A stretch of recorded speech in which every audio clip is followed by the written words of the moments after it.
I'd say the thing that really makes us stand out is the people that we are and the lengths we'll go to. We sort of like to use the analogy that when mum and dad opened a restaurant 30 years ago, that when the first two people walked in the door, they were treated like family, and when they came back, they were shown to their favourite table and embraced in the same way every time. And we try and replicate that feeling for all our guests, whether it's two people or 1,000.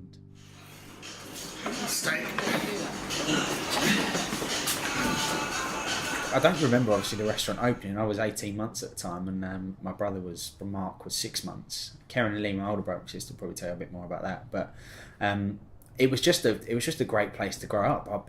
Our bedroom was directly above the restaurant, and you could hear the hum of people downstairs sort of laughing and joking and enjoying their food. And we were sort of orphans of the restaurant industry in a way. We didn't sort of, until we were a bit older, didn't sit around very often and have a family dinner each night, or dinner certainly wasn't on the table at 6. I worked in the restaurant from 16, 17. 14. Karen was 12. Little bit in the restaurant, little bit in the kitchen. Yeah. I remember watching The Simpsons and picking up the phone and dialing 22 to the kitchen and asking for a sweet Thai curry, or sweet chicken curry, we called it. Dan used to ask for steak and chips or a steak sandwich or something. Daniel would be like, he wouldn't eat anything, he'd say. He just wouldn't eat any sort of different type of food. But Mark was slightly different, so he'd phone down and say, can I have prawns to start? He was 6. And then the waitress would bring it up every night. And we didn't realise, we didn't know we were born. It was a happy place. I mean, restaurants are stressful, and when I was at school, I thought that we must be the richest people in school because we owned a restaurant, and I thought all people who own restaurants must be really wealthy and well off. But I didn't realise at the time that restaurants didn't make any money. They just made a lot of food and had a good time and worked bloody hard. It was normal for us because we didn't know anything else. Like that. That was just growing up, you know. I remember a really funny story actually. My dad always used to take us to football training. And one night we'd finished football training, we were sitting in the car, we were going home, we were going to get some dinner. And I said, Dad, can we just have like a home cooked lasagna like all my friends have at school? And he said, oh well, you know, I don't have time to cook tonight, you probably have to order off something off the menu at the restaurant. And I was like, I don't want restaurant food. My dad just looked at me in the front seat. And I was like, all right, okay. That was the first time I'd realised that I was a spoiled brat. When we were a bit older, our friends would come over and we'd have dinner in a restaurant, so you might have had a gaggle of 13-year-olds sitting out the back thinking they ran the place.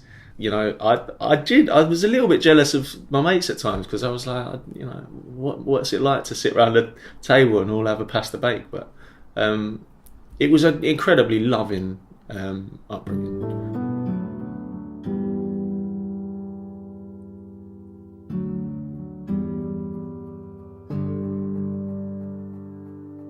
I would say that Boulevard isn't just a family-oriented company, it's a family. Even like, if you look at Adam, for example, we call him the adopted brother.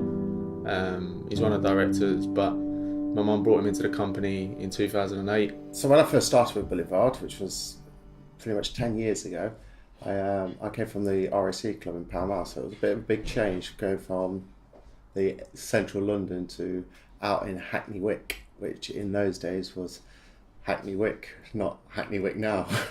The team has changed quite a bit since then. We've grown a lot. The kitchen team most certainly has grown, but there's still one guy who's worked with us, and he's been with us for 20 years as well. They call me Pops because of my age and the time I've spent here. I've spent almost 16 and a half years. I would say I'm the longest employee. After the restaurant closed and they'd moved everything here, it was an empty restaurant until eventually somebody took it and rented it. They rented it out to them. But we used to be able to climb out of the back window and go down the back street and then come up through the kitchen back into the restaurant. And we did go hunting for some booze with my mates when we were about 14. I remember that. Park. We did do that. I think we only had Advocaat though. Some Diet Coke. That's the worst haul ever. Didn't Dad blame him on like a burglar or something? I'm pretty sure he's smarter than that, probably. Someone's nicked the fucking apricot, Mandy.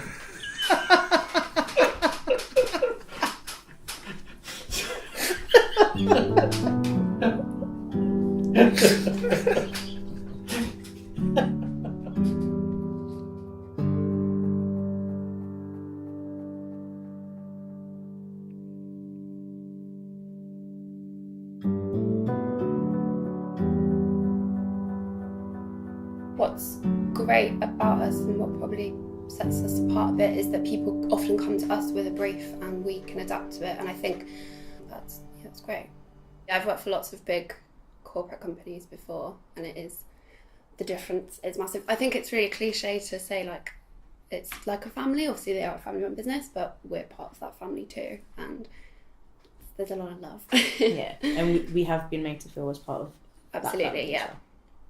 The history of the company is something that the guys are all very proud of, and it's something that they talk about quite a lot in the office. And from the moment I started, I knew the story. So how it started off as a restaurant down in Victoria Park, at a time where there was nothing really else in the area, so it was a bit of a trendsetter, should we say, in the area. And then they started getting more and more inquiries for off-site events, which then kind of led to the event catering. We were doing a lot of finger buffets and sandwiches predominantly. We were delivering mainly to Hackney Council, Tower Hamlets councils, to all their meeting rooms and throughout the East London area. So it was totally different to anything I'd worked in before. We did sandwiches and lunches, that kind of thing, but this was the main core business of what it was at the time. More delivery-based catering, large numbers of vans rushing around the city, and less event stuff. And it was only when I came back from university that the event side had really started to become established. And I came initially just for a year because I had plans of going off travelling, and I didn't want to start a career straight away. So I came and worked for a year, and I was hooked. I went off travelling, I came back, and I had no intention of doing anything else. Karen's worked for Boulevard pretty much her whole life. She had some cameos elsewhere, but pretty much always came back to Boulevard, and she's run the finances for many years. She's the one that gets the bills paid and keeps the business ticking, really. I was obviously the last sibling to come in and officially become a director of the business, a business that had been going for 25 years at the time. And I didn't feel like I'd earned my stripes at all, but in a lot of situations, I was the most senior person there by title, and there was a lot of people looking to me to do briefings and looking for answers, and I didn't always feel like I had the best answer, particularly when it came to like trying to tell certain staff that are way more experienced than me what they should be doing, when they should be doing it, and that was a really awkward situation for a long time, and I felt like I had to learn leadership skills very quickly.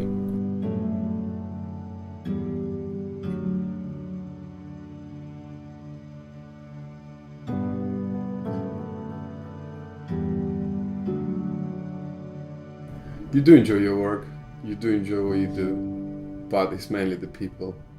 We have seen a few of them leave and departed, but the people who stayed in, I think, are the biggest core of the company. That's probably the main reason we are all here. It's not the most scalable business, but it's the most passionate. It's the most enjoyable. You come to work and you're surrounded by people that you like all the time, and it makes you better at what you do. It's quite chilled. There's quite a laid back atmosphere in the office, isn't there? Like everyone chats. Definitely. And then the chefs cook us lunch every day, which is obviously lovely. Don't get that everywhere. Yeah. It's very difficult to find an environment where you want to be there every day. It was just the way we were brought up. We were brought up. When we talk about being a family business, we are talking about the fact that we're family, but we're more talking about, I think when you walk into a family restaurant, you know that you're in a sort of a warm place, and it's not anything that we certainly never set out to say, right, if we treat our staff well, we're onto a winner here. Why would you not treat people well? Why would you not you know, want to welcome people into your lives and get to know them a little bit better. It doesn't make sense to me to ever be unnecessarily horrible or rude. People are there working hard. Be nice. It just seems like a natural thing to do. Employing people which are better than you. Everyone's a bit scared of doing that. I don't care. If they're better than me, they can take more workload off me, so there's less for me to do. But in serious note, is transition. When you're spending time with people when they come in, it's really, really important. Because if you don't give them enough time, you don't give them enough tools to do what you want them to do, then they will never, ever achieve it. But spending that first 6 months, year, probably 6 months, you know, for them to settle in nicely, and then you know that they're ready to rock and roll.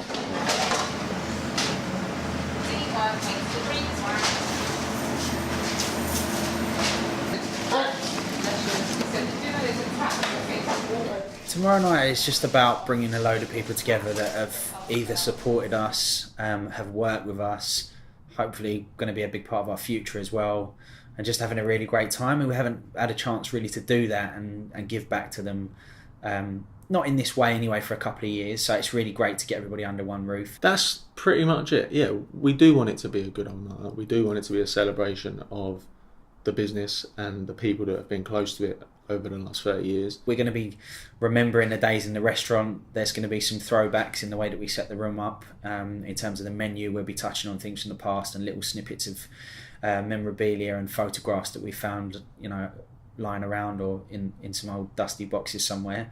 And more than anything, I just want everyone to turn up and have a good time. We want to get all the people that know us in a room and say thank you and get them to taste really nice food and get them to go away with an experience and a memory of us. It's just going to be great to watch people interact that maybe have only got to know us very recently, compared to people that have known us for many, many years, and hopefully everyone will just have a fantastic time together.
I always like to make sure I earn my money the right way. That's what my parents taught me. Earn your money the right way. You work hard, you get what you work for.